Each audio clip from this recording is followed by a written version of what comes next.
Heads up, this video was recorded with some of the friends of the podcast, Ryan and Kelsey. They've been reading Stormlight archives alongside Joe, Bradley, and myself. So they'll be talking with us. Ryan has actually read pretty much every book, I'm pretty sure. Pretty sure he's caught up. So he led some of the discussion questions, which was really fun. So I hope you guys enjoy. We can start whatever. Okay, let's just jump into it. If everyone's good to go, because I want to talk about this book because it was a very long book. I think it's funny that Joe finished it. Like, I think he sat on part one for like maybe a month, and then he just blazed through the rest of the book. Once he saw how fast Kelsey was moving, he just tore through. We were in competition. Yeah, I won. Yeah, the whole day. Well, I was actually doing shit with people, but whatever, it's fine. Wow, Joe, why are you shaming a scholar?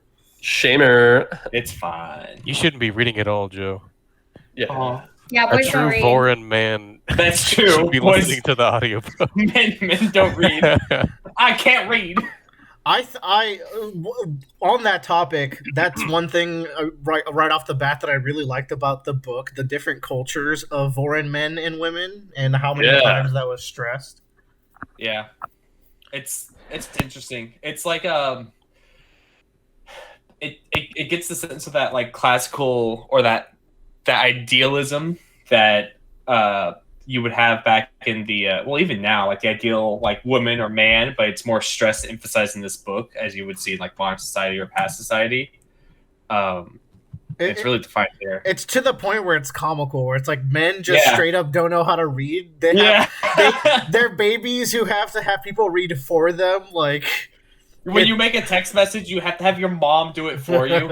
Yeah, there was even a point where like some men will learn glyphs as like I don't know, a way to know what like pictures caveman mean. writing. But then like there's even times in the book where a guy is like, there was specifically a point someone was holding a piece of paper with glyphs on it, and other guys were like I know they're glyphs, but still, like it's kind of sus, bro. You're just lucky I can't read. Yeah, like it's just silly because in our world it's like everyone like that's not knowing how to read is like the sign of pure stupidity. But it feels like almost that like if you were to eliminate all men from that society, like society would still weirdly function because all the logistical sections of the society is run by women, more or less. Interestingly, go ahead, Ryan. I feel like it was definitely a play on like our society and gender roles, but he also did it in a way to make it like not sexist because all the men are just kind of stupid. Yeah, they're just warmongers. And so it's like, like men are the warmongers, they're the leaders, but they're also like kind of useless without women. Yeah. But when Nirvani was first introduced and she had her like Scribe. following of spies, which later in the book you find out she doesn't have as much power as you thought, so that kind of felt like maybe a little bit of a drop point. But like it seemed like she had control of all these spies, and it was like, I have a feeling that women have been lying to men in this world for years, and like there's fundamental misunderstandings because everyone banded together. It's like, we could just tell our husbands that like we're going to the knitting club. Yeah, because like that kind of happens. One of my favorite world building details like in the entire book was the fact that every single book at the bottom has a section from the woman who scribed it where the notes. because like you know, her husband might be describing events to her and she'll write down exactly what he said, but then in the notes she'll be like, he's probably playing it up a little bit. I love that. That just made me think that was a nice detail, like just in the world. It made me think of all the secret notes they're passing to each other. I wonder like if that becomes a bigger thing in later books. There's definitely still room for it. How cool. How cool. It's very cool. Speaking of societies, so just for the clear definition, and Ryan probably already knows, like there's very much a genetics thing in play here, where it's like if you have light eyes, you're of higher caliber in society, whereas if you have dark eyes, you're a poopy peasant man. That is true. I'm glad one of the characters, it was probably like Sigzil or someone, is like, I've seen equally stupid ways of rule everywhere. So like they address how stupid that is. Yeah. Wit says that. Wit says it? Oh, yeah. Yeah. Shout Because outs to it. at one point, the other Bridgemen kind of talk about how they decide on the rulers in other places. Because like you realize, oh, Alethkar is just one nation here. How do the other nations do it? And this guy's like, nah, this light eye shit's dumb. Where I'm from, we just pick the oldest person, and that's like our guy. And then you find out that they're murdering all the old people so that there can be an Oh, old yeah, person You only lived to dynasty. 30, you're dead. Zeth getting to work. Yeah, very good world building in this book. Yeah, that was my favorite part about the book. It's just like, it's once you get the nuances of the fantasy world, like it's so easy to just stay immersed and like understand it. And I thought that was just like really well done. It's not like 5th grade level, but it's also not like super complicated to understand kind of what's happening. Yeah, I think you nailed it there with the word immersion. Like, this was a very immersive story. I think that's definitely its strongest point, probably. Mhm. Ryan, why don't you toss us some of these questions Yeah. you got cooked up Yeah. for us? These are Like, AR tests. Now, I will say here, because we are recording, Ryan's the only one who's read past book 2. We're all currently in book 2. We're only going to be talking about Right. book 1. I'm So gonna try my best not to spoil anything. Like, I know exactly where everyone is in the plot, but there's a lot of like world building stuff. yeah. But I'll try to avoid talking at all about, because that's like hard to remember where you are as far as how much you know about the history of Roshar and like what's going on, or just how much of the world building you know. I know exactly where you guys are in the plot, but like I didn't know, like what Bradley just said, if you guys knew that women were writing notes at the bottom of books, Yeah. because I don't know when that's brought up, but I did think that was funny. So I guess the first question is an easy one.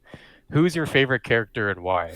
That's actually one of the toughest questions you could Do have you want to asked. go just around the room? I definitely was at the reading of the book.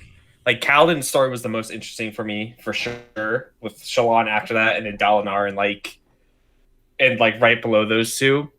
But by the end of the book, I came 100 complete 180 around on Dalinar when he has that scene with the king at the end, where he literally just fucking kicks his chest in and tells him he's Yeah, a little that's shit. so good. I actually want That's to a talk good about scene. that scene. That scene's actually a slight negative for me, but go ahead, Joe. Keep going. It was just because when you look back on it, Dalinar is a man who is in the middle of his life, is having this midlife crisis, and his self-esteem is at an all-time low because he blames himself for his brother's death.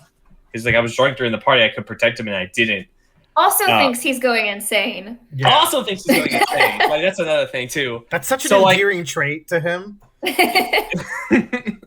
but he's definitely at a point where he's just I don't know if I can even do anything anymore. I don't feel like a hero anymore. I don't feel like that there's nothing that I can do that could change anything about it. He's trying, but he doesn't have the balls to do it. And it is until that big battle where he is fighting against this Parshendi shard bearer and everything. He's like, I feel alive and I feel like I can do whatever I want, so I'm gonna go fucking do it. And he understands what it takes to get what needs to be done. And he has that last vision with Nohad or whatever his name is, the old king that wrote the book, where it's just you have to be forceful in children and you have to round them up, because it was a very evident thing where all the high princes throughout this entire story were incredibly selfish and just were not seeing the overall bigger picture of why they were here, and were only here for their own selfish wants and needs. Before we dive too much deeper into Dalinar, because I'm sure we will later, we should keep going, and everyone said their favorites. Okay, Kelsey. It's tough because honestly, all of them were my favorites. They each, I guess, my favorite part about this, and it's more about the author, is he did such a good job of making every character have a very specific and detailed arc in all of their actions. You see Dalinar go from, confident in terms of war and what he's doing to going about his brother's morals and kind of dropping to a low point when no one else understands him, to back up to a high where he's like, nah, man, we're doing this shit. Yeah. So the arcs in these characters are so good. It's so hard to pinpoint one, but I think story-wise, my favorite was probably Kaladin, just understanding why he's the way he is with all of his flashbacks and just how many people he's actually lost. Yeah. And then I love Syl too. Like I feel like together they just make the book so good. I want to get into a scene later that's like one of the most memorable scenes with Kaladin and Syl, but let's not get into it now. Who's next? It's really tough. All the main characters are fantastic. For a point there, I do think Kaladin was the best. But I actually think Kaladin was the strongest during his lowest points as far as a character goes. But his plot's definitely the most interesting. Ironically, I think my favorite character has the weakest plot, which is Shalon.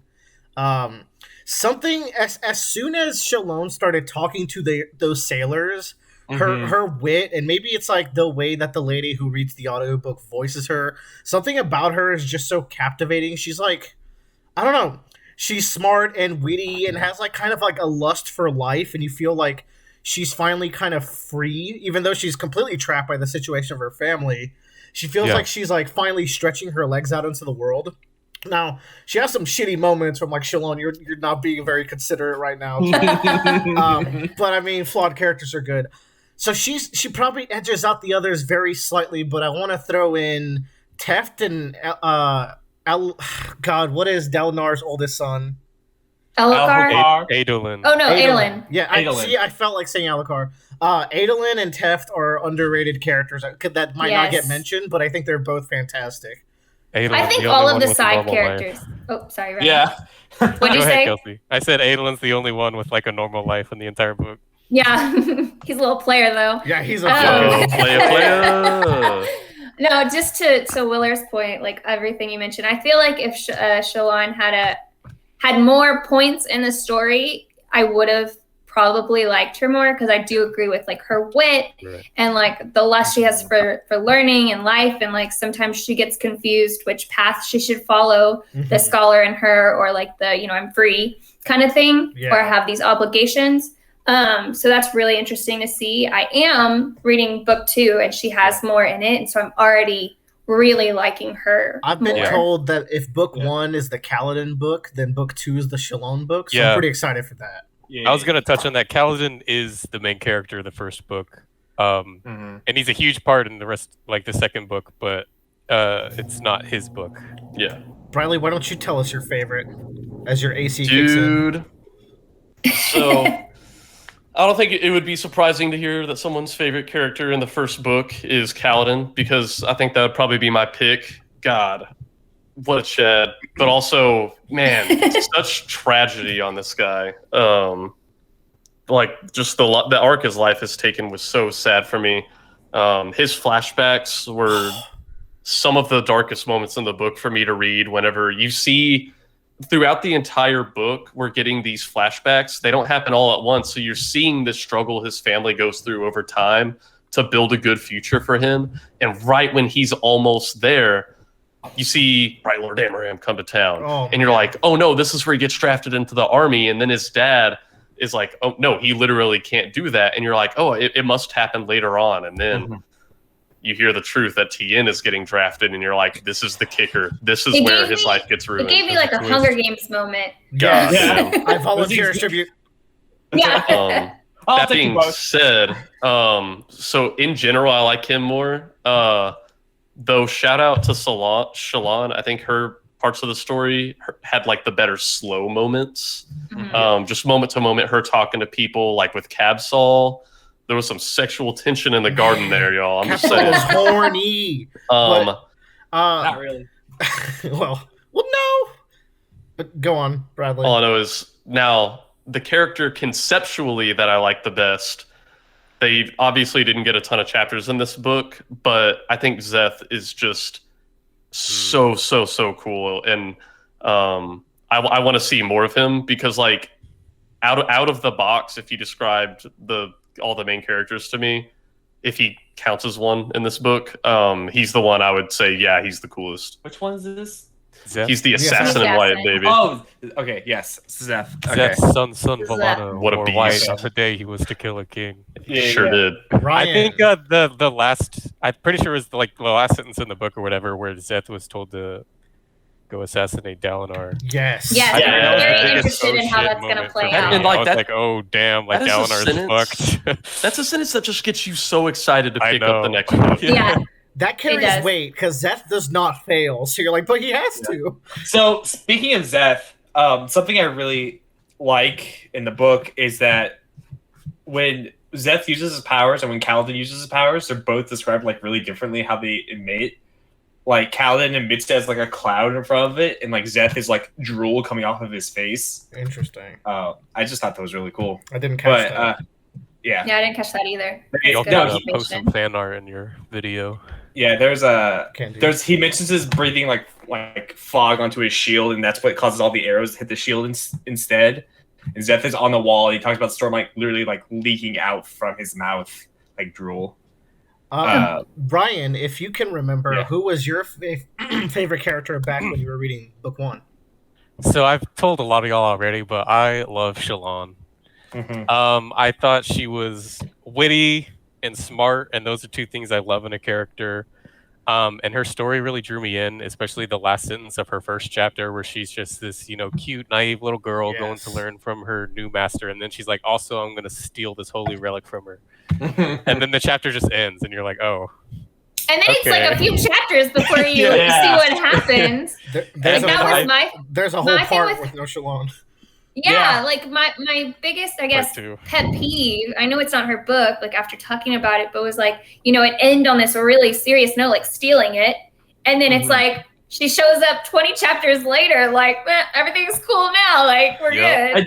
good. She hasn't moved from the spot either. Like she's still doing what she needs to do. Yeah. Like, okay. Yeah, like her story is slow to the point where I think it's safe to say it's almost completely carried by her character, which might be why she's probably my favorite. Like, Yeah. because her story doesn't pick up till the very end, but her character gets you through it. Her and Yesna, of course, they're like dynamic, but yeah. Yeah. So that's what I really loved about her, and also I found her twist to be more interesting, or her story's twist, which I guess is more about Yasna, about her not even needing a soulcaster, and you don't know why, and then you have these crazy shadow people following Shallan, and she has no idea what's happening. I was much more That was such captured a by that than Kaladin's story. So yeah. Those That scenes are scene hot. was so good. Like, Yeah. and it was described so well that like I was there getting terrified that there were shadows in the room. Like that's how Yeah, it's like cool. well written it was. in the book I have like the big super edition book with all the illustrations, but the first illustration they have in the book are those creatures. Interesting. And so I was like, what the fuck are these? And I was like, all right, whatever. Because y'all and don't even find out in book 1, right? No, it's early book 2 Yeah. that they really Yeah. get into like what the Okay. shades We won't more talk people about are. that. Maybe Yeah. not. But but I thought the author did a really good job of describing what they were when they did show up, because as soon as they showed up in Shallan's images, I'm like, that's the thing for the front. But they had this really cool, like, otherworldly, like, Cthulhu-esque feel to them. Which I thought was really, Like, really neat. They can't truly be defined. They're infinite. Yeah. Ryan, hook us up with another question, dog. How many of these do All you right. have so I can gauge where we're at? I have 8, but I don't know if I'll ask them all. Okay. So I guess this one is straightforward. Were you surprised by the twist at the end? About God? There's Which- like there's 2 so to many. 3. There's 2 to 3 Talk- major twists. I would in say It's a talk about twisty whatever ass you want. ending. Yeah. God not being real, or I guess God being real but also not real or there. dead. Well, I would describe it as God has died sometime. Would you rather not have a god or have a god that just died?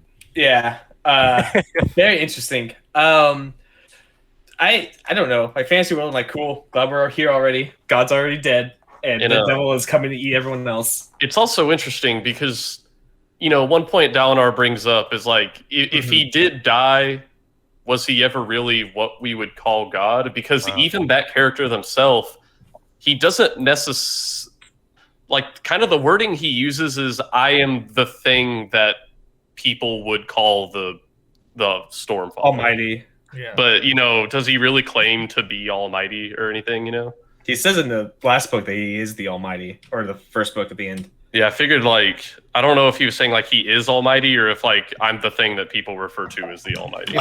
If that's the case, somewhere along the line, he clearly lost his power. If he's mortal now, So I'm interested to learn more about him. For me, the major twist of the story is actually Shalon's twist that she killed her father. Yeah. And the way that And- it's revealed is so good.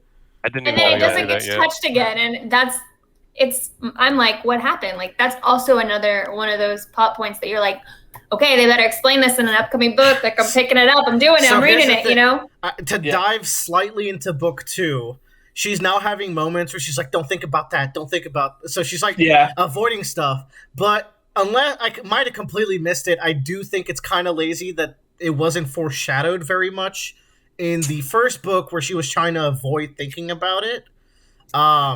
Like it But just I think that's what makes it such a good twist. I don't know. I feel like that's what makes it such a good twist, because if it was super foreshadowed, I feel like at the end I'd be like, oh yeah, I knew this. Like, this is not a truth there's a that you're fine telling. line, I think. I 'Cause, don't like, know. if she's actively not trying to think about it, I feel like at least like 2 or 3 times throughout the story, like her mind should have wandered towards it and then steered away, and it's still like mysterious. But Well, I think the big thing though is that she's trying to keep his death a secret the entire time. Yes. For other reasons, and so I think you're just justifiably like, well, okay, she's not thinking about it because she doesn't want to talk about it, and she's focusing on this. And I think it was fine. Where like she's just completely blocking out this idea for both for her mission and for her own sanity. But that was like, to me, it was like, oh, all right, cool.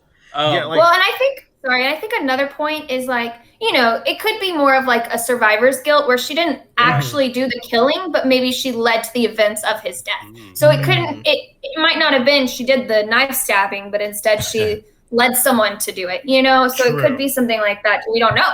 It might be a baby with a shotgun situation. I think the other major twist we could talk about is and this is like an equally big one, that nice king is actually the one who's been throughout the book. Yeah. Throughout the book, there were some of those excerpts in the beginning of each chapter that talk about someone's last moments before death, and then you find out at the very end that king was like recording all these moments. You're just like, holy shit. That was fucking I crazy. was always so curious. I'm like 12 seconds pre-death. Like, who's going on the battlefield and getting on? Like, who's doing this? And I was blown away at that twist. I thought it was a Spurn thing. Like the Spurn were collecting like the last like voices of death or something. Okay. Sorry, I heard your Spurn. Like, okay, so in the audiobook they say it's Sprin, and I thought you said something completely different that caught me off guard. Yeah, I thought you were saying Are they called Sprin? I think it's Sprin. The R. Okay. SPR Sprin. I have small dyslexia where my brain will swap 2 letters but still contain the idea of the word. Yeah. Because firm. I misspelled I misspelled Elokar earlier. I literally just swapped the H and the K, but otherwise it was fine. But yeah, I thought it was just like Sprin going around and recording that stuff. It's like, oh, that's kind of weird. I kind of thought it was something similar. I thought like, I don't know, like everyone has Stormlight in them, and after you die, it records it, and then you collect it later. But that wasn't like in an archive. Yeah, exactly. I'm like, what is the Stormlight archive? But, but I think let's see what else is there. There's the old king. There's the. I think another twist is kind of it's not, I guess, a twist, more of just like a major plot point was the fight between Dalinar and the Parshindi's shard blade, and like, because like if they were really enemies, like I would have expected the shard blade to to kill Dalinar, like obvious opportunity to do so, and they didn't. Like, so where is that gonna lead us in the future? Like, why didn't they do that? It was pretty chaotic, but I got the sense that they were like reverent over Kaladin. Is that like what y'all felt too? They were definitely like amazed by him. It's either that or fear. I think everyone was. And I gotta say, I'm in love with the techniques for humanization of the Parshindi used in the later half of the book, because like for almost 1,000 pages, there was very little diving into, do these things actually think for themselves like people?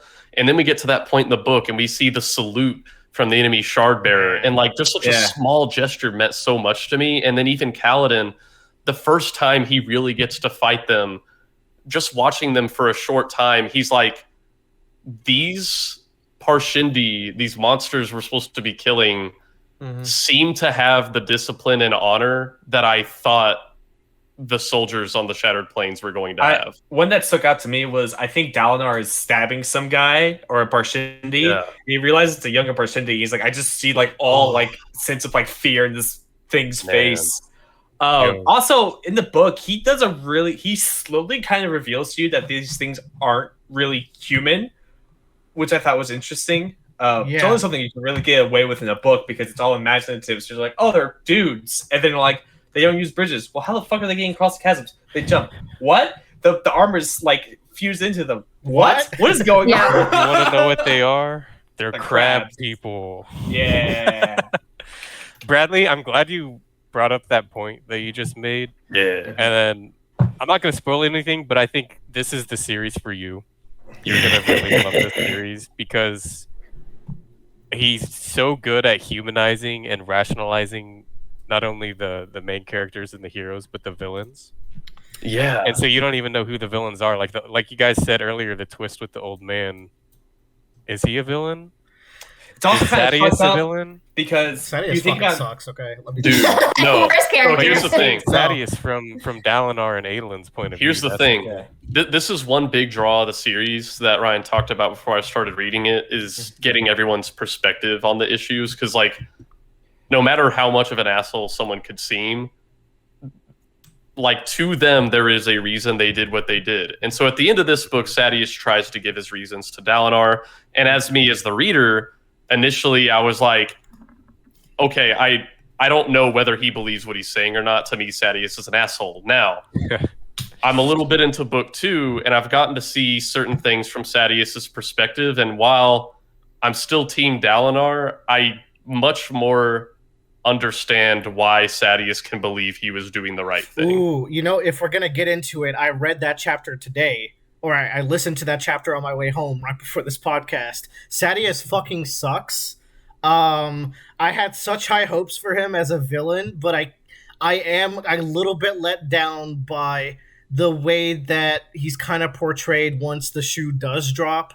He kind of seems a little mustache twirly to me, where he's just like, I miss the conquest. It's the only thing that makes me feel alive. And I thought I was saving the kingdom. I was like, he's not entertaining or interesting enough right now. Maybe later in book 2, he gets a little more depth as a villain. And it seemed like he was being built up as like a major interesting threat. So if there's one of the things that kind of let me down with book 1, I would actually say it's Sadius. And even diving into him a little bit in book 2, I still kind of feel that way, unfortunately.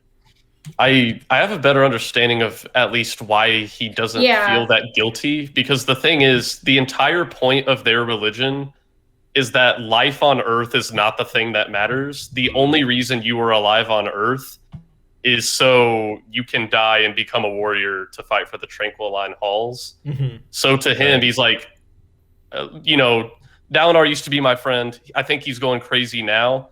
But if I can give him an honorable death, like, this isn't the end. This is the beginning. Him and all his soldiers are going to go fight for the fucking Tranquil Line Halls. He never struck me as very religious, I guess. But, yeah, that could be it. Keep in mind, also, that in the past, Dalinar was, like, the warrior. Yeah. Mm-hmm. Like, this Blackthorn dude was slaying. He was the scariest dude in the kingdom. And now he's some nerd having visions talking about philosophy, and Sadius is like, I miss the old Dalinar. Mm-hmm. Yeah. Is Sadius the same age as Dalinar, or are they? They're roughly the same age, yeah.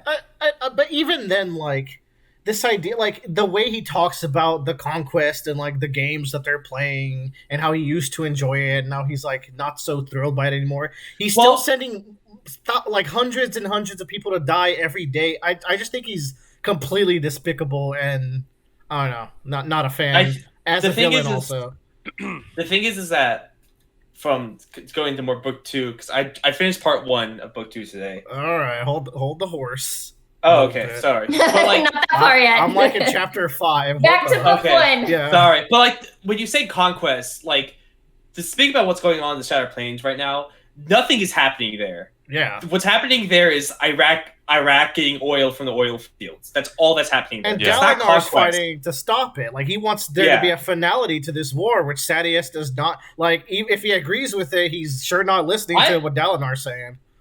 I don't know if that's what I got from it, but like, and I might be bleeding in the book too. I'm trying to not mix up my thoughts, but it just seemed like I think they're both trying to find a different way, but whereas Dalinar wants a end to end, Sadeas wants to redirect the energy to somewhere else. That's more conquestical. All right. You want to move on? But Yeah. yeah. Yeah, what else we got? Okay, so we talked about favorite character, but what scene from the book stuck with you the most? Oh, this is so easy for me. Oh, this is hard for Get me. me, Go ahead, Bradley. Yeah. The scene where after Dalinar has traded his shard blade for the Bridgeman, and Kaladin's trying to understand why Light Eyes would do this. Just like one of the most powerful quotes I've ever read in a book is, Dalinar says, "I traded one priceless blade for countless priceless lives, and to me, that is a bargain." Yeah. He called trading the most valuable thing you can own. Honestly, probably one of the most coveted instances of the most valuable thing you can own in their world for Bridgman. He called that a bargain, and my heart grew 3 sizes.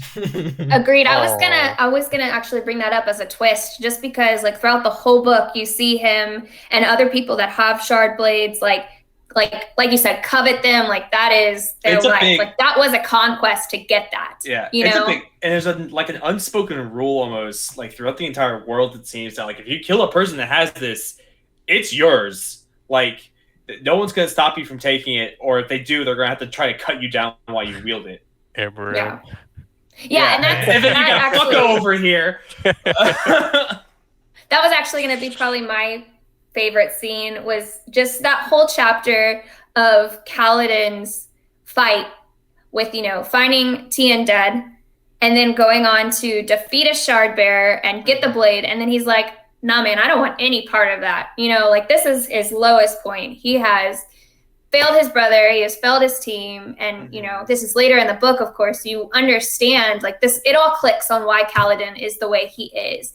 And then to find out that this guy that he saved is just going to kill everybody and put him into slavery. So it's just like, to me, the lowest point of his chapter was like one of the most revealing points in his arc. I think it's really interesting for Kaladin. Like his whole story is about him choosing is to go against like his calling of what it was at that moment of life, right? Like because the beginning to surgeon soldier, like he's like, I want to be a soldier, and then he's like, I want to be a surgeon, but then he feels like he has to give up what his calling is that he's realized to go protect Tien, and then he tries to be a leader to the slaves. He gets caught. He gives up, even though he does need to be a leader. He does become a leader, and then he becomes like a surge binder. He doesn't want to accept that either. So you're absolutely right. Yeah. At every step, he is unsure if he wants to continue with like what his calling is at that moment. Until he gets to the very end where he's just like, I have to go be this surge binder hero now. Like there's no choice. Everyone's going to die if I don't do it. And I think that's an interesting, like, because like even like at the shard bearer part, like that, I would say that's the universe saying like, this is yours now. And he gives it up, and then he gets the rest of his platoon killed that was left, and him branded as a slave. Fucking brutal. So it's like a reoccurring theme to him that's just like, maybe I should deal with the hand that fate has dealt me this time around. But yeah, I think that's just an interesting like character growth, especially about like I feel like fate's another like portion of this book that will become much more relevant in the second one. Joe, do you have a favorite scene? A favorite scene? I don't know. I'll have to think about like I really like the Dalinar scene because it was just such a revival of that character, and to me it brought like what Kaladin and Dalinar are full circle and what they meant for each other and what they were, because they were both going the same thing of like I don't know if I am good enough to do the thing that's been dealt to me, or I don't know how to do it. And so like to me that's the finality of Dalinar going like, I am supposed to be the leader of this entire operation here. I cannot let anyone stop me, even if they want to fight back. And if they do, I'm going to fight back and make sure put them in their place. I got a couple of favorite scenes if you need more time to like think of another particular one, but yeah. one of them, it's a smaller thing, but when the bridgeman pulled out the side carry in the final battle, I don't know why I got so hyped. Oh, best callback. That was such a good moment.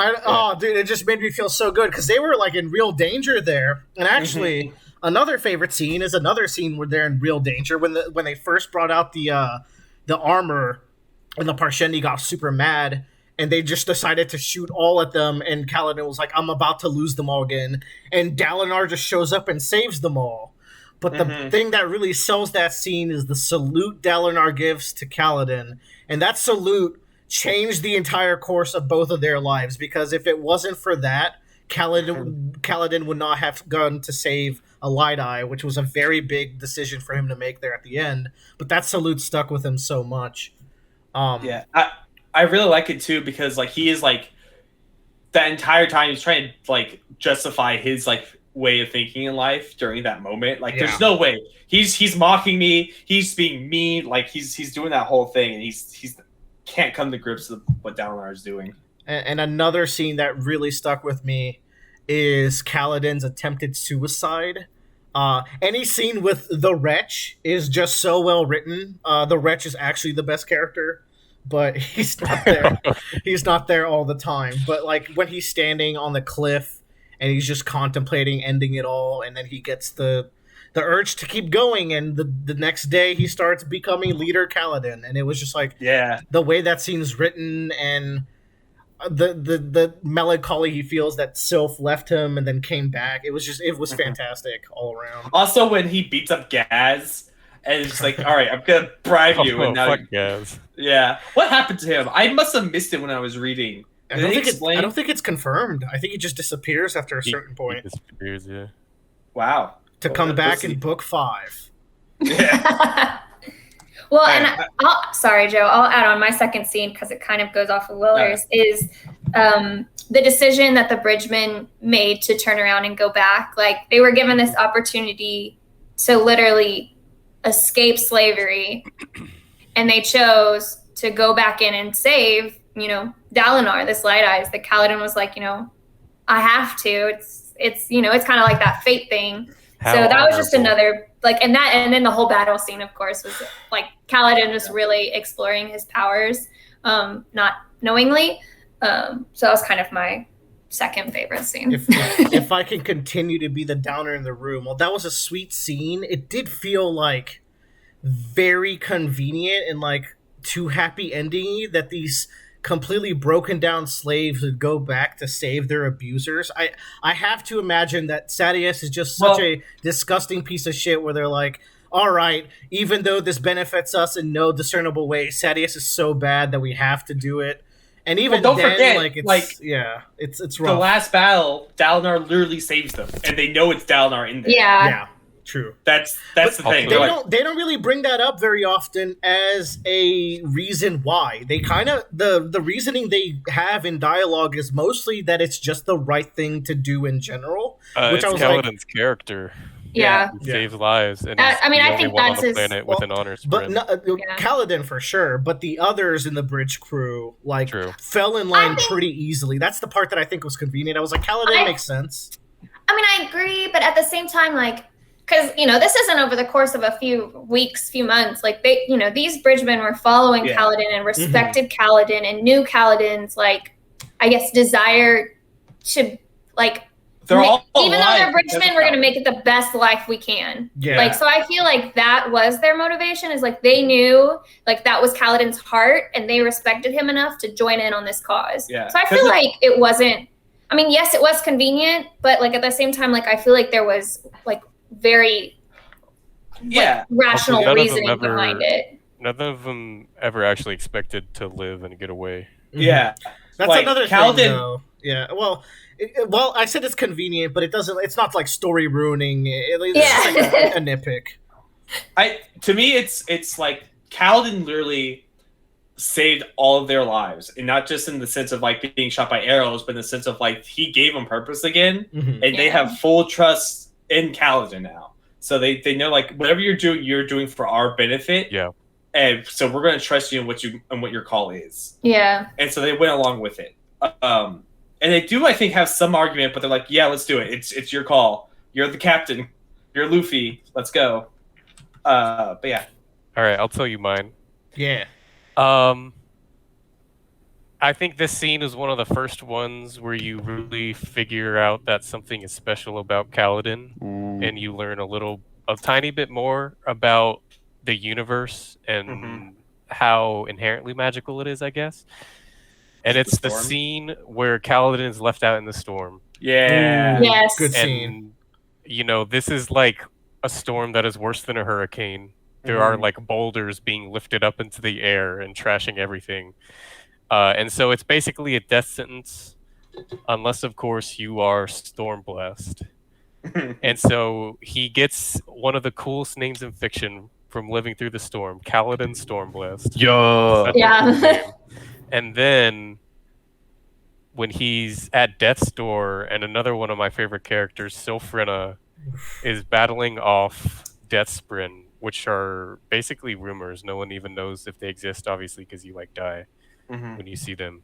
And I thought that scene was so, heartwarming and interesting, and it really brought out the magic of the book. I thought. She's doing it with a little light sword too. It's so cute. Yeah, I freaking love. That's why immediately after I read that scene, I was like, Ryan, send me a picture. I want to see the artwork. Did. It's such a good picture too. It was.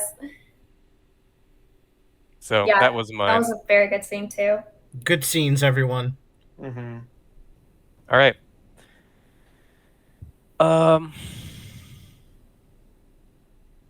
So, is there a character you wish you could talk to, and what would you say to them? What a cool question. Ooh. Ryan, you're good at this. Yeah. $5. I'll send you a picture. All right, who wants to start? I want to talk to Yasna. She knows everything. Yeah, that's a good answer.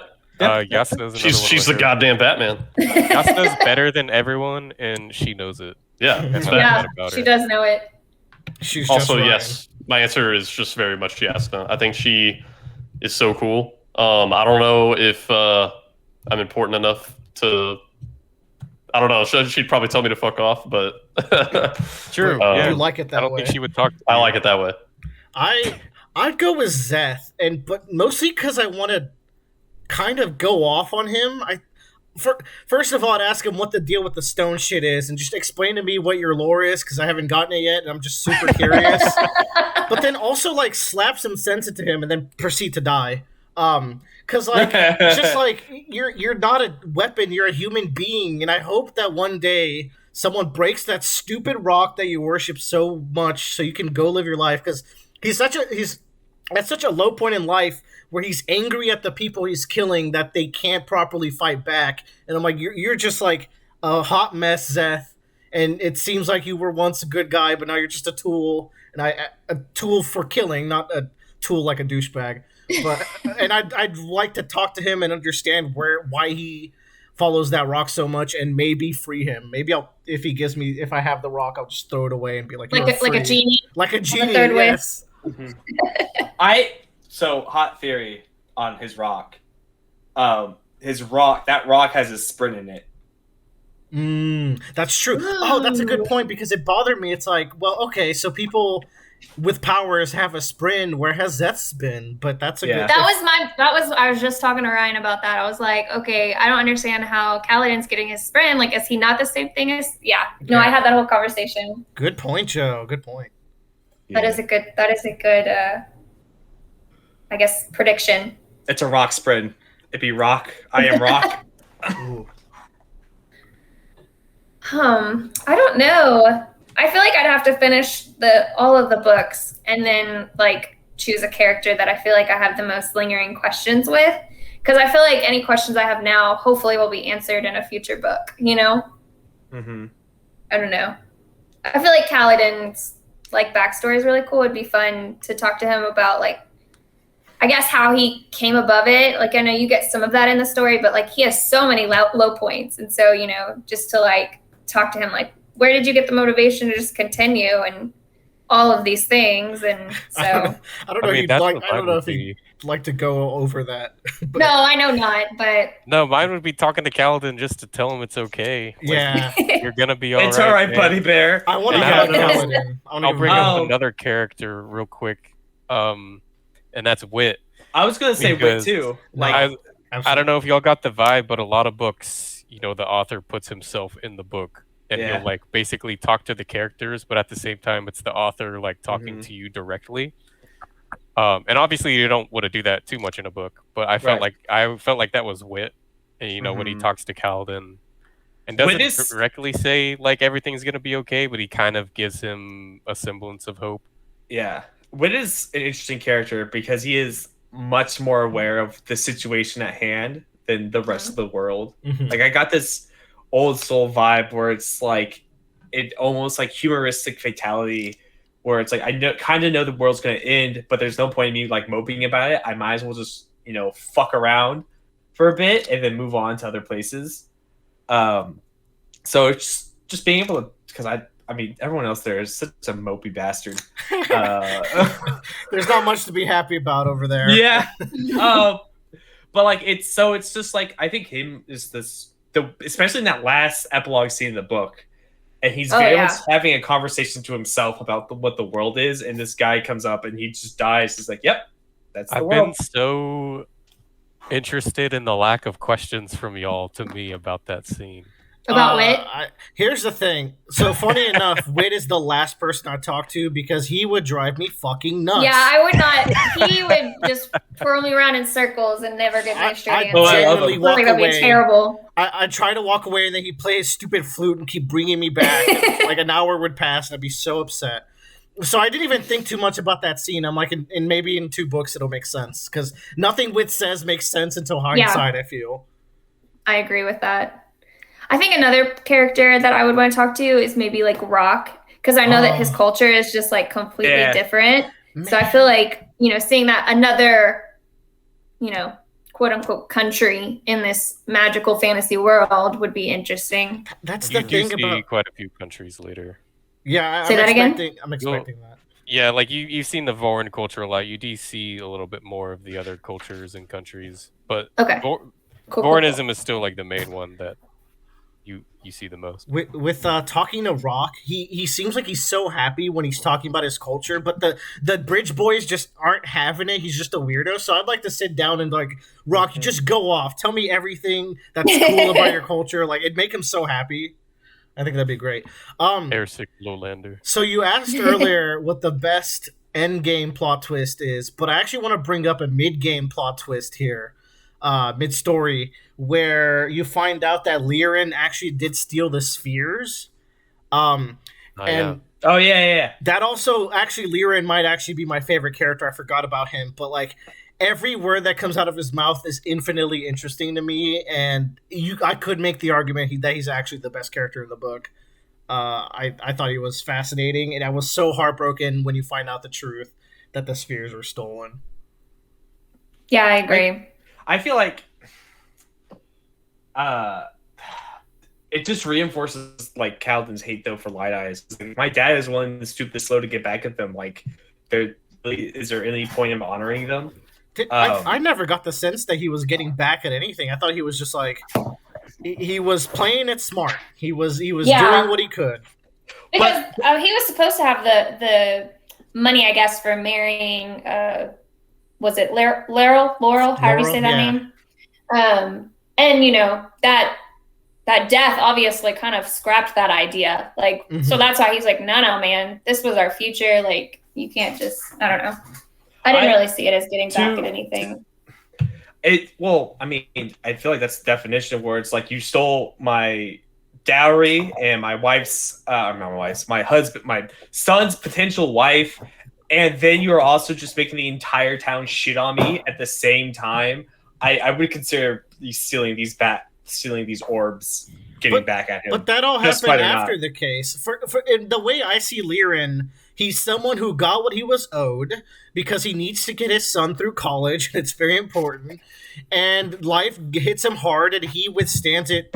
I never feel like he's vengeful, but he's He's doing what he can to outsmart you the don't, odds. You don't have to be vengeful to try to get someone else's comeuppance. Like, it's definitely like right off the bat, he knew that Roshan or whatever his name was not a good baron of his town or duchy or duke, whatever you want to call him. Sure. So to me, it just was like it just emphasized enough to Kaladin, like that, like if my dad, who probably like is the kindest person I know, saved so many lives and has taught me everything, is willing to, screw over our light eyes, and should I really have any respect for them? Like, I feel like that's a big, like, small motivator there. Yeah. So, but yeah. Oh, it just reminds me of the scene where Liren saves the Roshan guy, but he can't obviously save the son. Like, that whole That's a great scene. Yeah. It was so good too. Like, there's just so many good scenes in the book. I take it back. Liren's my favorite character. Now that I'm remembering. That flashback was so good because of him, mostly. Mm-hmm. I was getting Willard like strong Steel Ball Run vibes from that scene. Yes, it's just Gyro and his dad. It's fantastic. Yeah. I'm glad you thought of that too. I was like, oh, I've literally seen this scene before. Not a bad thing, because it was great. Yeah. But it also, another thing about this book, and this isn't relative to questions, like the last big fantasy book series I read was the Song of Fire and Ice, or Ice and Fire, so Game of Thrones. So it was very weird because I'm just like reading this and assuming like there's going to be a backstep in like 3 chapters or every 3 chapters or some shit like that. Didn't happen as frequently, and I also assumed that the book was going to end on a very bitter, sour note, as all the other books do. But I was very happy that it ended on a much more brighter note, comparatively. That was just a thought I feel like I got when I was reading this. I mean, on that topic, I'm not much of a fantasy guy at all. Like, I like Game of Thrones and Dark Souls, and I guess those are the only dark fantasies I've ever really liked. But this book is, well, like, the prose and the characters are good enough to carry me through a setting that I don't generally like. Yeah, I don't like reading fantasy books. I despise having no understanding of what words mean. Like, spheres for a long time, I was like, what the fuck is up with balls in this universe? Like, what is going on? And then, like, finally, they're like, it's a currency and they get powered by Stormlight, and then it's used to power other things. I'm like, okay, great, cool. Yeah. Joe wasn't very into this book in the first part, as I recall. It took him a while to warm up. I mean, I told Ryan to this, but this book is very similar to Game of Thrones, where it's like the first book of that series, like the first like 3/4 of that book is just slow and all build up. That's all it is. Like I don't want to say nothing happens, but very little happens in the book. And the same thing here, where it's just like, okay, Kaladin's doing his thing, and that's really interesting, but Shallan is still kind of, trying to steal this, but it isn't really engaging because there's so much of the book left. And then you get the ending, and the ending, it just takes off and so much better than the rest of the book. And by the end, I was like, all right, cool. I'm glad we wrapped up here. We're all good. Interesting. Yeah. And so that's why I'm much more excited about the second book, because the second book of Game of Thrones is one of my favorite books I've ever read. It's so good in the way that it's written around the way the character perspectives are.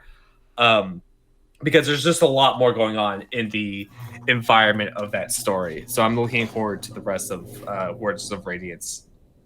Yeah, I think it'll definitely be interesting because, I mean, it took me, like you said, Joe, with Spheres, like it took me a while to really grasp the nuances of the fantasy world. Yeah. So after I finished the series, like I feel like it would be really cool to come back to the first book and read the first half and be like, oh my God, I missed all of this because I didn't know what the hell this was. So I think that would be, or a spread, like, Phil shows up and you're like, what? Yeah. Well, and it's interesting too. It's still, I don't know if y'all caught this, and it might be nothing, but she turns out to have been, before she got her conscience, is she was a Windspring. Yeah. And so in a couple of Kaladin's flashback, it like specifically mentions that Windspring had like messed with him or like did something to something in his stories. And I was like, in the fight where he kills the shard bearer, there's multiple scenes where it's like he felt like the wind was moving with him as he was attacking and stuff like that. Get the wind. Doesn't matter how big your sword is. Yeah, true. Yeah. So I really loved, because this is my favorite thing with the Harry Potter books, is just like the things introduced in book 1, were used in book 7, and the things you learned about book 7 were something that she mentioned in book 1. So I really felt that kind of, consistency with this book. It's just like, it just played along so well, even though it's in a flashback and it happened in the past. Now that you understand all of this is happening, you're like, shit! No way! Ryan, I'll have another. All right, we talked a lot about our favorite characters. Did you have a least favorite character? I think I went over it, but Sadius would be mine. I don't think there's a character in this book I dislike. Nice. Yeah, I think all the characters are solid. Like, there's no character that showed up on screen where I rolled my eyes at them. True. I will give Sadius that. It's like I wouldn't even see at least there are characters that are for sure like, oh, I'm glad they're here. But if they're not in the scene, it doesn't take any away. Or if I haven't seen them in a while, that doesn't take anything away from me. Like Lopin or Teft. Anyone in Bridge 4 is just fantastic. Yeah, that's true. Facts. Or like Navani. Like Navani's barely in book 1, but like she's great. Yeah, she's like her showing up is like, oh, this is a nice little spice to the scene. And then God, she's beautiful. That might be the most might be the most repeated line in the book. I'm fucking your mom now, get over it. Jeez. Yeah, so I think all the characters are solid so far. Elhokar is the only like character that I get that is slightly annoying, but it's more of a cowardly Lion King sort of deal. He's supposed to be annoying. Yeah, which is fine. Like it's done properly. The fact that he cut his own strap was really good. I thought was a great. This fucking nerd, dude. I want to slap him. Well, are you kidding me? He fucking drop kicks his ass over a table. That's true. It's so good. Like I was not expecting that to happen when I was reading the book. Seriously, when I started that chapter and he starts beating the hell out of this kid, I was like, Galanor's literally lost his mind now. Like, this is it. This is I was like, plot twist, Dalinar's the villain. Yeah.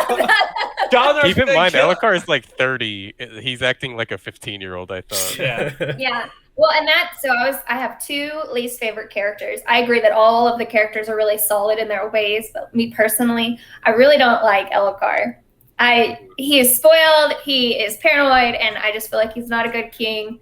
And why he's in that position is simply because of him being the son, and it's annoying. I think my second least favorite is Roshan, whatever his name is, that took Fuck that guy. Fuck that guy. He ruined everything. And he just, he's kind of, I guess, also in a low point, but he doesn't try to rise above it. Like he's been sent to this outskirts town away from everyone he likes or knows.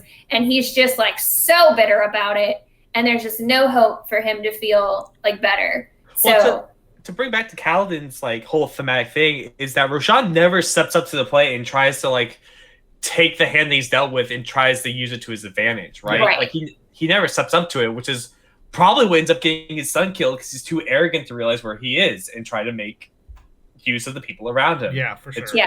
So that's one of the reasons he's just so low on my book. If he doesn't show up ever again, I'd be happy. If I can come in with the Elhokar Defense Force, wee woo. Okay. One thing I love about Elhokar, first of all, his paranoia makes him a very flawed character, but I like watching it develop. I like characters that are a hot mess sometimes. But 2, and to his biggest credit, despite his uncle being a fucking batshit insane, hearing storms, seeing God, I thought he was fairly patient and understanding of what his uncle was going through. And I could have easily seen him being a Joffrey-esque, Uncle, you're useless. I'm the one who sent Sadius to kill you. True. But that wasn't the case.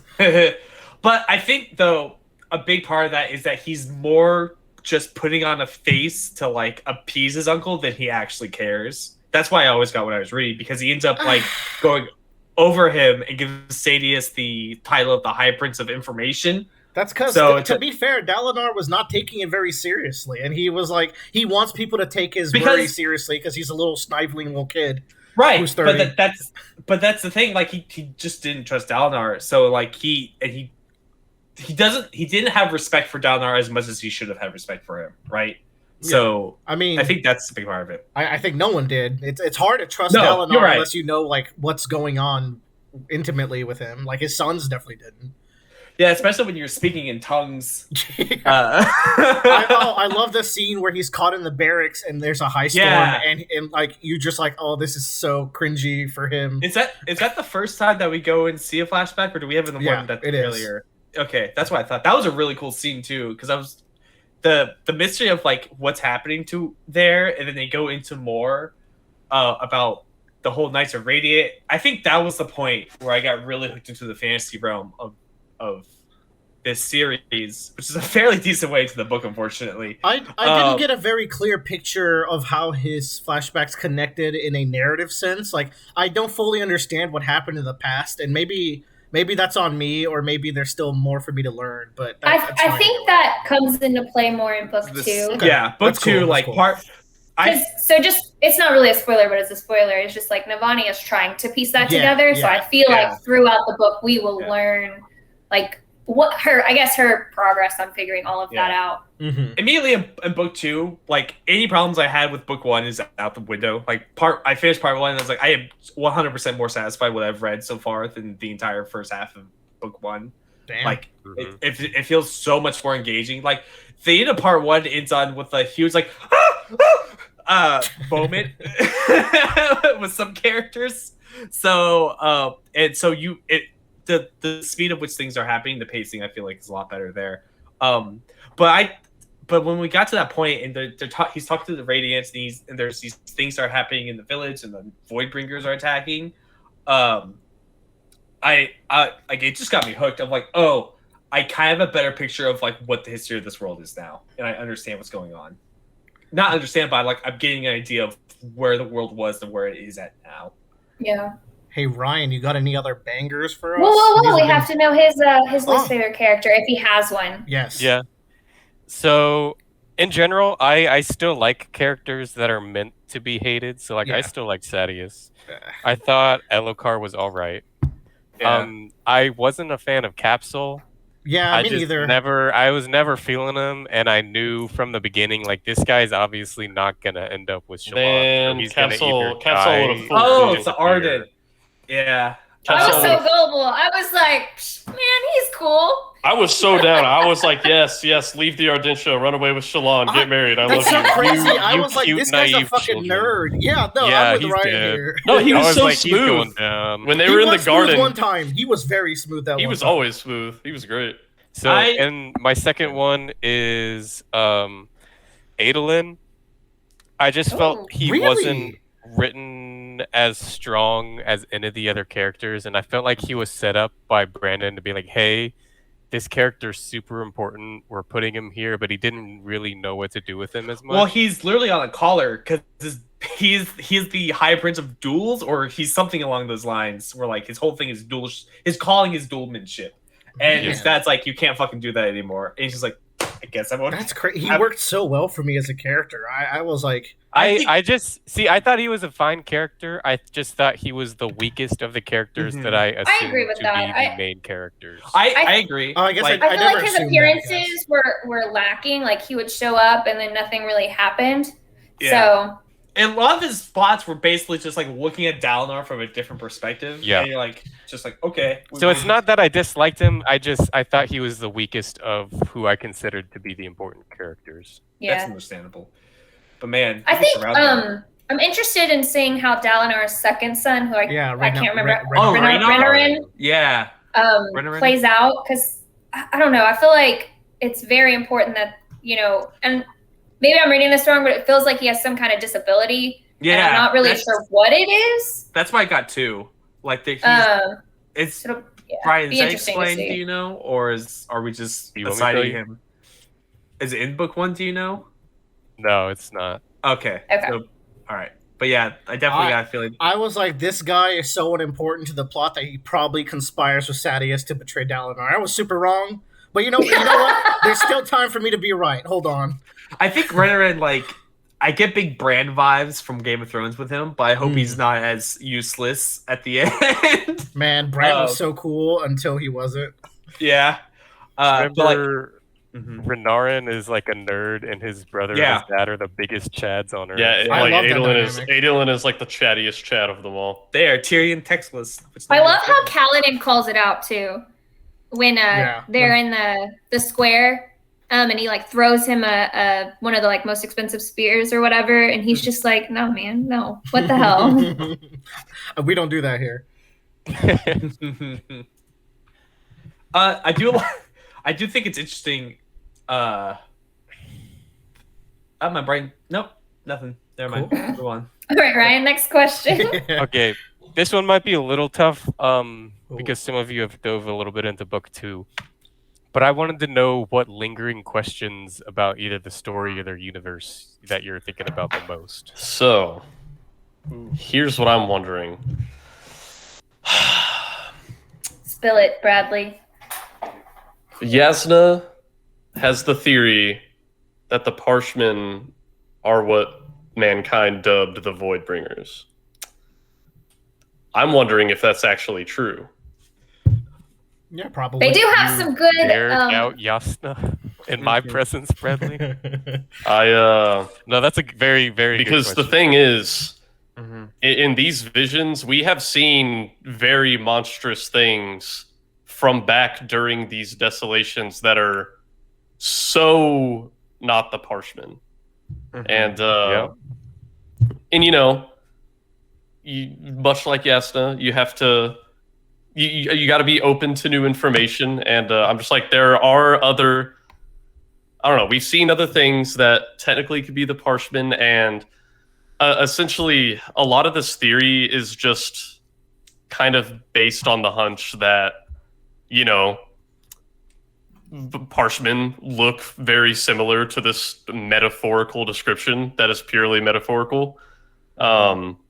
There's not hard evidence, which is something that Yasna would usually really like. So, like, I'm like 80% that the Parshmen are the Voidbringers, but part of me is like, man, I don't know. Like, what if this is setting up Shallan to commit some genocide against the Parshmen who actually were not the Voidbringers? I think so.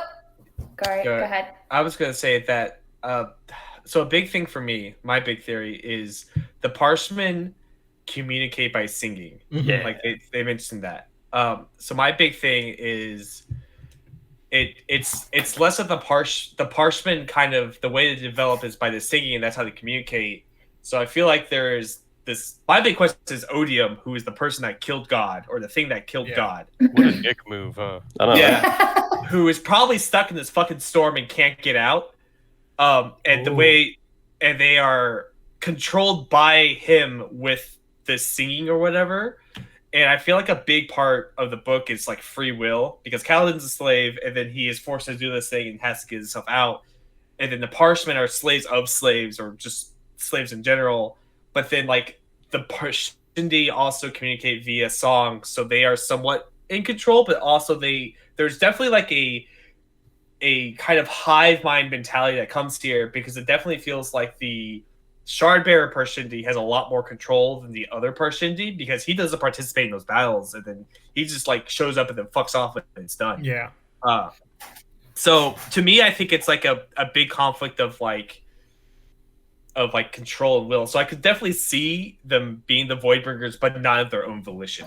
So I think Jasna's and Shallan's like the whole ending where they're kind of like, yeah, this is, you know, the facts they present, I feel like are pretty convincing just in terms of like everything that they bring up. I will say that there is an interlude right after part 1 in the second book that makes me like even more believe this theory. I'll leave it at that.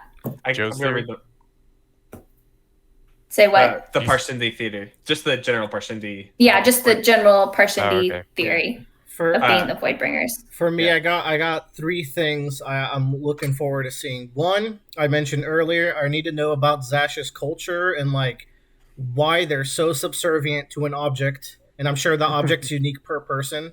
I had like a theory where it's like, oh my god, he's into Roxy's TN, and then a coworker pointed out that he's from a race of babyface people, which I think is kind of dumb that there's a babyface race.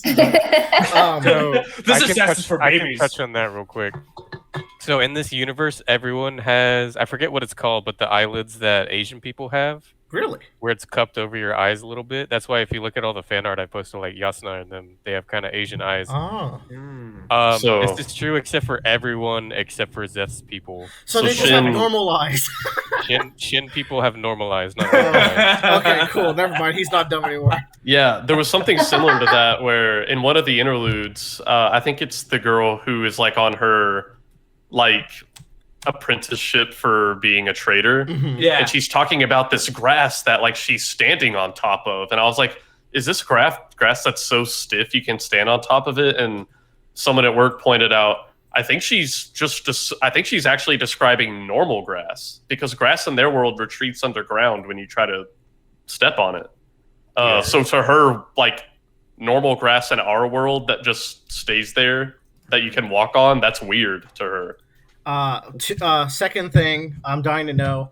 I feel like I've only seen 2 types of powers in this universe, because it seems like Zeth and Kaladin have a similar gravity-based slashing power, and then Yasna was doing something else where she's like transfiguring people from a distance. I mean, I assume there's more like schools of powers, maybe 10 for each radiant, but I guess we'll see there. And then third, I'm waiting for the other shoe to drop on Fabrials, because this idea that you can create matter and energy without any conservation, sure, in a magical setting it could work, but I feel like with a book series that is 10 books long, there has to be another shoe that drops where it's like, people have been abusing this power that is leading to like catastrophic things in other sides of the planet or in other planets completely, or we get into some worm bullshit where like they're taking from other dimensions to feed into this power. And Ryan's chuckling himself, but we'll just leave it there. Book 10, they're gonna soul cast the continent into fire. Fabrials do work on Stormlight though, by the way. But that is actually a pretty good point. If you like Fabrials, you'll like. So hold on, they work off of or the Stormlight, but what? Stormlight.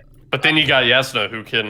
So Stormlight whenever. is held in gyms, right? Or Yeah, no, spheres. I don't Which have see how gyms in what them. that has to do with And the Fabrials all have like gems you put into them. Yeah. I Yeah, guess. you power 'em up. Powers to them. Yes. Okay. No. Yeah. It's like a battery. I mean the effect that they put off just feels like physics breaking. So maybe there's something to that. Oh yeah. No, Mhm. you're right. So when I was reading the book, I kind of realized that Sprin kind of like they're kind of used for almost like the science of the world. Yes. Yeah. Like they are basically like, why does the wind blow? Well, it's because Sprin do it. Why do you die? Because Sprin literally eat you from the inside out. Like the unnatural, like I won't say unnatural, but the natural phenomenon that is not graspable by the human like sight or like is like allocated to Sprin, which I thought was interesting.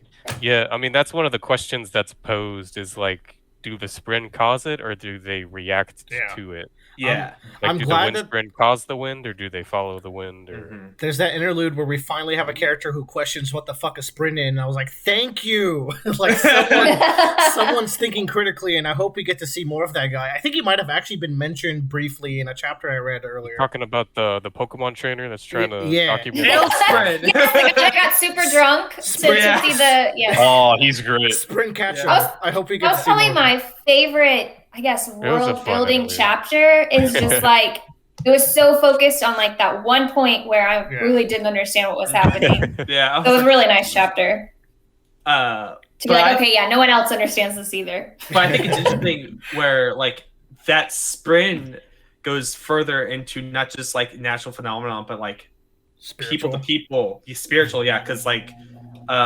Syl is like the honor Sprin, so she is the embodiment of honor within Kaladin almost. Yeah. Yeah, I'm still not fully sure how that all works, but I'm definitely I'm Yeah. sure we're gonna get a very clear picture by the end of some book. One of them. Yeah. We'll see. We'll get there. Mhm. Ryan, what you got? All right, I think this is the last question. Let's do it. Perfect. What do you think is the most important point that the author makes in this book? Ooh. Oh fuck. Man, that's one I didn't even think. I don't know how to anticipate that Also, question. Yeah, I believe will in be yourself. grading you on this one, and if you fail, you have to reread the book. You gotta believe in yourself. I think there's a shit ton of important points that the author is trying to make. I mean, it's at least the book I got was 1,200 pages. So I think so much in this world, like he's almost paralleling to kind of what's going on in our world. Yeah, I got that. IRL. Capitalism and Iraqi war fields and oil.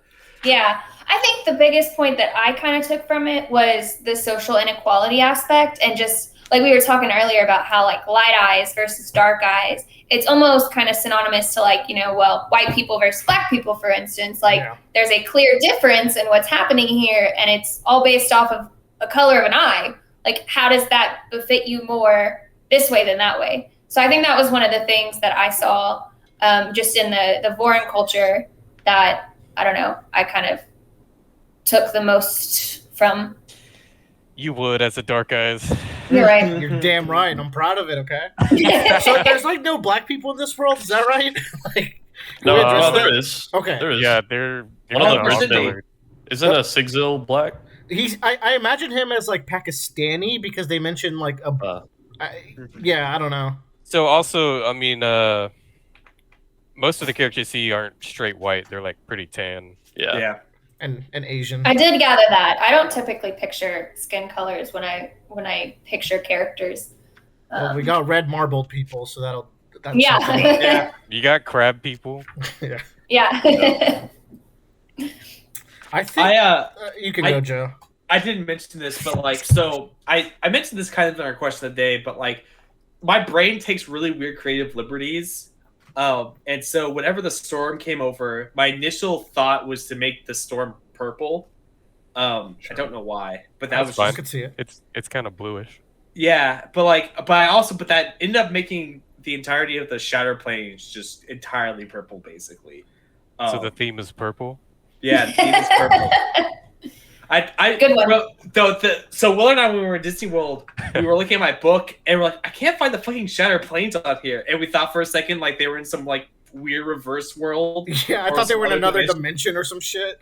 Yeah, it turns out, Willard, that if we turned a page, there was a more detailed map that shows you where the Shatter Plains is. Killing we it. were just I think the takeaway theme is people abusing others for their own gain. In a like, I feel like there's a very explicit like, here's the thesis statement of the book conversation, and I think it was with the Bridgemen, and they're talking about, say we were if we lived in a country where the dark eyes were in charge and the light eyes were subservient, would we not abuse them in the same way?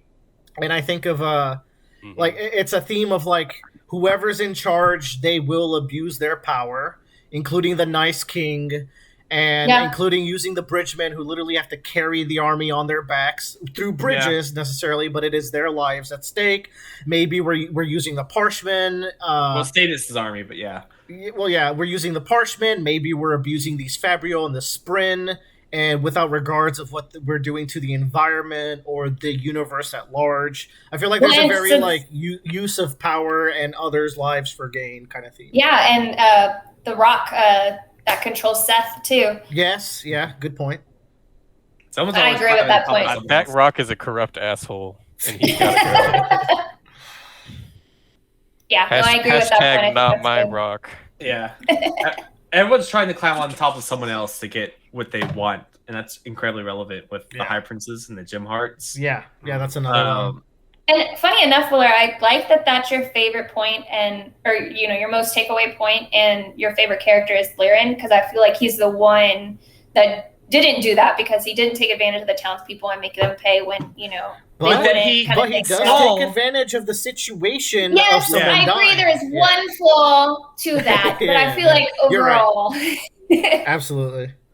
But yeah, I think for me, it definitely is a big part for the characters is the self motivation to do what you think needs to be done. Because Shallan has to go through with that with like her soulcaster thing. Kaladin has to do it with, like, I have to bring these bridgemen to a fighting troop in order for us to survive. Dalinar has to, you know, at the very end, it's like he has to believe in bringing the High Princess together and believe in what's being told to him and getting the strength to actually do that. So I feel like that's a big part, is like sometimes like your failures in life just make you more stronger for when it becomes more important. Yeah. I like that one. Bradley, hit us with the true theme we've all been missing. Yeah, and so, you know, it would be hard for me to speak for what Sanderson considers like the true theme of the book, but I think at the time I finished it, whenever I might have considered this, what kind of jumped out to me is the idea that in this fantasy world in particular, it seems like an epidemic of people being very set in their ways. Mm-hmm. And I think all three of the main characters, if you consider the main characters, Kaladin, Dalinar, and Shallan, all three of them have a journey of kind of overcoming some preconceptions about the world. And themselves. Yeah, and I think it kind of shows how the people of this world being very set in their ways is very dangerous. And you know, it can start out with very harmless, or I'm not going to say very harmless because this would fucking suck, but like, for example, you know, men not reading, or women, for example, even like little things where society's like, oh, you know, women can't eat these foods or stuff like that. Or, So I forgot about that. So people are very set in their ways, and characters are always very surprised when they see people break the mold even a little bit. Whenever Shallan went into a bookshop, she had a suspicion that the guy running the bookshop actually could read, but he called for his wife anyway, just because he knew people would freak out. Yeah. This happens quite often, and people kind of need it. Like early on in Shallan's story, whenever she's getting turned away by Yasna, she so much has ingrained the way like a light-eyed woman is supposed to behave. She's like, oh, well, you know, I was polite. I said all the things I'm supposed to say in court, and so I guess I got turned away, and now I just leave. And so she needed Yalb just to help like break that mold of her personality. And things like this go even deeper with their world. And I think Yasna is a very good proponent of like, fuck what people say you're supposed to do or think. And I think one part that this started really hitting me is that people can be set in their ways for better or worse. Dalinar had a very strict code that he adhered to throughout the entire book. And he's like, no, this is the way you're supposed to do things. This is what's in the way of kings. But even he realized that being unflinchingly stuck to one way of thinking won't always be effective. Because, for example, he realized the guy who wrote that book, he wrote that after he had already created a peaceful kingdom. So he's like, maybe I can't stick with that approach. Maybe I have to, you know, get my hands dirty. Yeah. And I don't know if I'm articulating what I'm trying to say but no, I think you did really well. Because I mean, kind of back to what we were talking about with the story arcs, I feel like that's a huge theme in each of the characters' story arcs. Because you see, you know, like you said with Dalinar, and you see with Shallan, like she's very much like set in her ways. Like, I'm going to do this for my family. Like, that's what I need to do. And then, you know, towards the end, she kind of changes the route of what she's doing. And then same with Kaladin, you know. I feel like it matches their arcs very well. And then, like you said, with the world itself.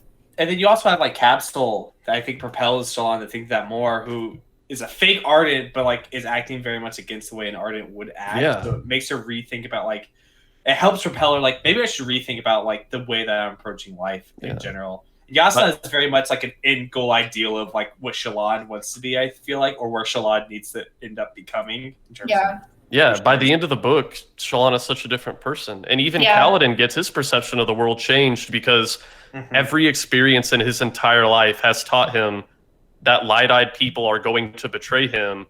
And he has that image of the world shattered when Dalinar gives up his blade for Kaladin. It's really interesting because it goes full circle where he originally thinks like on the Shire Plains where all the honorable people are, blah, blah, blah, blah.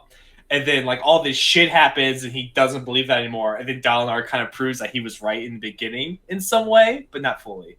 Yeah. So there's exceptions to everything. And, you know, an unwavering mindset is, I think, not the way to be, and that's kind of what I got out of the book. Yeah, I like that. Yasna's kind of that, I guess, totem of that ideal too, just because, you know, she says there's no God, and, you know, she's like, no, I'm going to do all the shit that I want to do and figure it out. And like, even just like going down the alley at night, like, you know, Shalon's like, what the fuck are we doing? Let me go down an alley and just find a against random everything encounter. that, you know, we've been taught. And, you know, Yasna's like, whatever. Nope, we're going to do it. And then she's like, I'm going to kill these people. It's fine. Like, I was shocked about the combat capabilities that Soul had, because it didn't really go into like what Soulcaster did at that point. It's just like, yeah, they could like conjure up wood and buildings and all of this other stuff. You're like, all right, cool. And then fire. Ah! Let's not forget that Yasna is also just the best. that's true. She is really therefore, cool. yeah, no wrong can be done. No. But yeah. All right, Ryan? my but turn. Wait, Ryan, Wait, Joe, can let you Joe go even first. answer? I was I'll gonna answer. say Bradley. I think Kelsey mentioned the guy getting, or Willard, one of you three mentioned the guy getting his wife out to talk to Shalon or whatever. That immediately reminded me of the couple that took over Bridge 4's like unit after that guy got executed, where it's like the guy and his wife has to talk for him. Oh man, fuck those people. Yeah. I Those just people are also terrible. Yeah, probably these favorite characters because they kind of just show up and act like bitches. But that's about it. So, Ryan, I feel like you had a theme in mind when you asked this question. I don't know if it's wise to share it because it might be too telling. No, it's for the first book only. Okay, cool.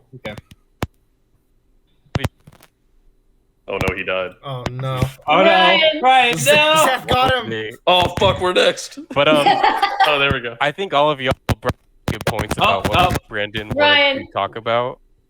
Oh, What's up? You're dying, You're man. kind of staticky. Can you hear me now? Oh, there we Yeah. go. Yes. Okay. Yes. I think all of you brought up really good points about what Brandon wanted to talk about, but I think Bradley nailed it. I think he got Yeah, I the win. question right. And Pretty much, I would expand on it with, Ooh. I guess, a mini theme or just to enlarge what you talked about, Bradley. And it's not just fitting, societal molds or anything. It's also where you are in life. Mm-hmm. And I think he's talking about, always moving forward. And I think a big thing is depression and what Kaladin's going through. Yeah. Just keep moving forward. The mold will break eventually. Yeah. Not everything is set in stone and things will change. Mm-hmm. And I think, adding that to Bradley's theme is what I would say is my theme. Mwah. Maybe, perhaps the Way of Perfection. Kings was the bridge that he carried, Along the way. Yeah. Ryan And I says should have I read win. this a year ago. Yeah, Bradley gets the highest grade. Ugh. The three of you have Yeah. to reread. I'm Try dropping. again. I'm dropping. Try again next book. Hey, did But I anybody should notice, have subset of that with the societal being anyone second notice place. how often food is used to like show power disparities? Food is used so often Yeah. in this book. Food, A big Food is like a- motif. food is a big kind of usage in literature. A big thing about food is communal get-togethers and finishing your food. So, like, to give another example, there's a scene in A Class of Kings, the second Game of Thrones book, that has always stuck on my mind. But Cersei and Tyrion are having a lunch or a dinner or something, and they are having this argument, and they don't eat a single thing of food the entire time. Like, they bring out the first meal, they don't touch it, and then that gets taken away, and then another thing gets put down, and they don't touch it. So I think food is always interesting to read whenever it gets brought up, because it can really show the relationship between whoever's ever at the table. Sorry, my dog just like walked in here. Sure did. I like the contrast of like the goop that Kaladin and his troop have to eat versus Yeah. the feast that Dalinar's having next chapter versus the fluffy breads that Shalon's having there half the times. But then you contrast that to the familial stews that Bridgeforth starts having, and you see Oh, that, my boy. and then you also think of the meal Kaladin had when he finally went to like the Lord Wistio's house, or I guess it was the other guy was there at the time, and he barely Yeah. touched his food. Yeah, I mean, what convinced the stragglers from Bridge 4 to join up? Yeah, it's the food. It was the soup. Communion. Yeah. Food important, real theme. Which also, spoiler alert, I think we've all read this part, but it does come into play in book 2 on like just that communion aspect of it. So I agree that I think it's going to be like, I'm going to pay more attention to it, I think, than I have been. Well, think about it. The book opens up with a dinner getting interrupted and assaulted. Yeah. So that is the moment in the entire series where like all of these people are in the same room. You have Sadius, you have Galavar, you have Dalinar, you have a bunch of other high princes, and this meal just gets destroyed because of this one assassin, and literally splits the kingdom apart almost. Take that, Bradley. We formed together with food to defeat your theme. No, It's a motif, not a theme. Bradley's gonna win. Number 1. Well, it's a good talk. Y'all, I'm so excited for y'all to keep reading this. I already know. Damn There are good so book. many just quotes that I just want to throw out to y'all, but I can't. And it's a ride. It's a wild ride. Let's Y'all are fucking gonna go. cry so Well, much. I'm gonna laugh at you. Given you're all going to be done with book 2 next week, and it's going to take me 2 months, you guys are going to have to do the future talks without me because I will not keep up. And then, I don't know. We'll see how it goes from there. Just play it while you're asleep. Yeah. Also, for YouTube people, don't spoil it for them, Oh, they won't. please. Oh, yeah, no, They know I better. will. They're nice. They won't do such a thing. Yeah, of course. No, We'll mark all whatever. our spoilers. No one on Spoilers. YouTube comments has ever been a bad person. I got And really, the only reason I like was so gung ho about it was y'all posted part 4 spoilers, and I was like, I can't not know what these are before this thread gets No, too it's long. me. I have to catch up. Now it's Yeah. me. And so- I'm Kelsey. That was what kind of, I was already reading, a good portion of it, but that like lit the fire, and I was like, no, I gotta read it all. I was like messaging Man. Ryan. I was like, can I read the spoilers yet? Like, this is what just happened. He's Oh yeah, she was. I was like, read no, the end no, of the not book yet. and then read them. And I was like, okay. Strength before weakness. Yeah. There we go. Mm-hmm. All right. But I'm definitely excited to see where these go. I mean, just reading part 1 of the second book, I agree with what Joe said earlier. Like, there's already so much more, Mm-hmm. but in like action and engaging. But I also feel like there's more world building questions that are being answered. So I feel like that's like a really good like keeping me in the world, immersed in the world, and like I really liked your theories, Joe. Oh, thanks. And your answers to the question I had about like what questions do you still have? Mhm. It just made me very excited for y'all to read it, Yay! to learn the answers to these questions, and I'm convinced that all of y'all will really, really enjoy these books. Let's fucking go. Yes, All right. the race is on. Oh, I was about God. to. After this, I'm going to go do my nightly read. I have a morning read and a nightly read. So tonight, I'm going to finish the interludes for part 2, at least. I will do my 30 minutes driving to work and my 40 minutes back. And I will be doing that for the next 40 hours of audiobook. That's only. Oh, You should just get like an audio speaker, so like when you're getting ready and you're in the shower, you can play it, or like if you're, I don't know, cleaning, you can put it on. There's certain video games where I can put it on. That's how I was able to finish the book in like a day or two. I could put it on at certain times. You got this, Willer. I believe in you. We'll Yeah. Coincidentally, talking about food, let me go get some. I'm a hungry bitch. Yeah, thanks for listening to the Square Bout Cast with your Oh, host, yeah. Ryan. So now your official employees. You'll have your check in the mail. All right. Fill out your W-2s and get them back to us. Yes. Oh, of course. No, I don't pay taxes. What?